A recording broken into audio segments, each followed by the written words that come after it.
Today I'm going to give an initial impressions review of the Benchmade Dacian. Originally, I wasn't even going to do a review on this knife so soon. I would much rather wait and do a long-term review once I got a lot more use out of it. But I just got this knife last week and I wanted to go ahead and do it so that I got to the point of doing a longer term review. I'll have this to look back on and see what is different. I mentioned that I have only had it for a week. So far I have worn it with me everywhere, every day, so normal EDC knife kind of tasks. I have went fishing twice, kayaking, camping so far in that week, so I have a little bit of use experience with it. With that, let's get on with it. Why this knife? I have been looking for a belt-mounted EDC knife for a while. Why is that? I know there are a lot of arguments for folding knives, but I like fixed blades for a few reasons, including I hate having stuff in my pockets. Blood, oil, and fats and dirt gets in the folding mechanism. Add just pure strength. It's hard to compare the strength, durability, and feel of confidence in a fixed blade. One that I'm careful with, and the other I don't have to be. Onto the sheath. I've read about some complaints with this sheath, but so far I love it in the way I wanted to use the knife.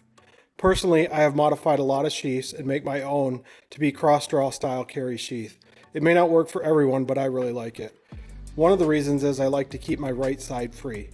Being right-handed, there are other things that I like to carry on the right side in what I consider the prime belt real estate. The other reason I like this position is it works well sitting down. Whether it is sitting in camp, sitting in a chair, sitting in a canoe or kayak, it is easy to get to and easy to get out.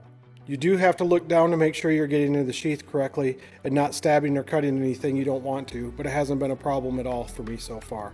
It fits secure, there is no wobbling or making noise. I have no complaints, it just works really good. Next is the looks. I went with a blue denim micarta and copper rivets. For a woods knife, I am not that picky in the color as long as it's not bright and obnoxious. I'm also not a fan of blade coatings, but I want to wear this knife every day. Luckily, I live in a state with almost no knife restrictions, so carrying something like this is quite common and not a problem. If I do decide to get dressed up and go into town somewhere, it usually involves boots, hats, and pearl snaps. With that in mind, blue denim and copper rivets fit right in with what I would normally wear the most. Next, we'll talk about the handle. The handles can make or break your knife. Big and plush can be super comfy, but also super bulky or even heavy. Too thin or crazy design features and it can be uncomfortable. Again, I like everything they did here with this handle. It is on the thin side, which lends itself well for EDC and carrying in general. I almost forget it's there, and that is what I want out of something like this. It is not big and comfy though, so I wouldn't do much more with this knife than quick tasks. If I'm going to sit down and carve something, I'm going to grab a larger bushcrafting sort of knife. However, that is something that I wouldn't have with me all the time because of size and weight, and those are the sorts of trade-offs you have to consider. For what I want, I consider this to be perfect.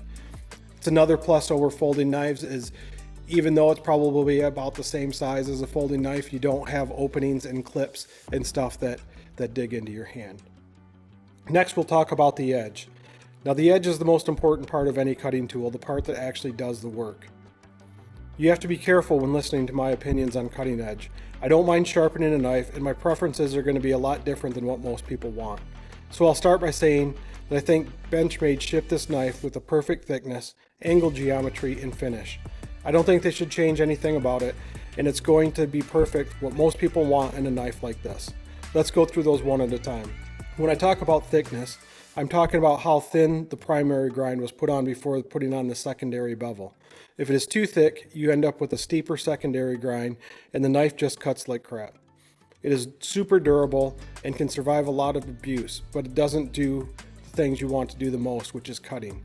I think those grinds should be saved for people who want to do knife abuse tests, chop concrete blocks, and stab car doors. If you think about knives that are really thin before the secondary bevel, think of something like a kitchen knife. They are generally so thin that even when dull, they'll still cut because of their thinness. But they are also not that durable. This knife is between those two extremes. Even though this is not as thin as I would usually take my own working knives, it is not too thick to be a problem. In fact, for the purpose of this knife and its intended use, I think it's great. I think Benchmade made all the right decisions all the way around on this. The thickness and the secondary edge geometry kind of go hand in hand. With the thickness the primary grind was put in, it leaves the secondary probably somewhere between 15 and 17 degrees. I'm completely guessing here. I'm just going off what I've ground my own knives to and other Benchmade knives with thinner grinds. It is just a gut feel kind of guess. Lastly is the edge finish itself. Keep in mind that I'm usually the type of person that the first thing I'll do when buying a new knife is to sharpen it right away. I have not done that with this one. I've decided to use it to see how Benchmade intended it to perform. There are a lot of arguments for toothy edge versus polished edge, and you do what you like and what works for you. For me, I really like a high polish. It just works well for the stuff I like to do. Just by eyeballing, I think this is somewhere around a 200 to 300 grit finish, which I don't blame Benchmade at all for. This type of edge is going to serve the most of the users just fine. It is going to give that ripping style of cut that works and is easy to resharpen. Again, for the type of use I think Benchmade intended this for, I think this is perfect. For me personally, when I do go to sharpen it, I'm going to polish it off.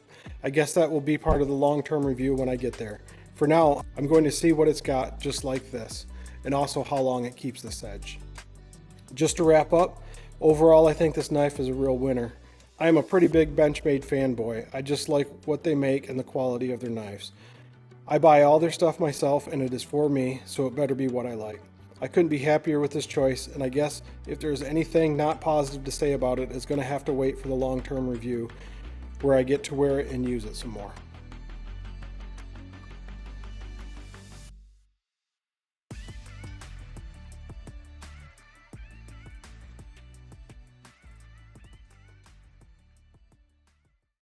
Thanks for watching this video.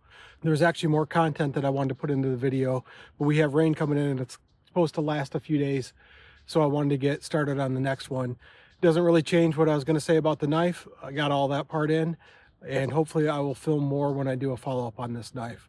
Also, I want to let you know if there's any products that you're interested in or any outdoor topics that you'd like me to make a video of, please comment on the video and I'll see if it's either something that interests me or something that I know about. I could see about making one. Thanks.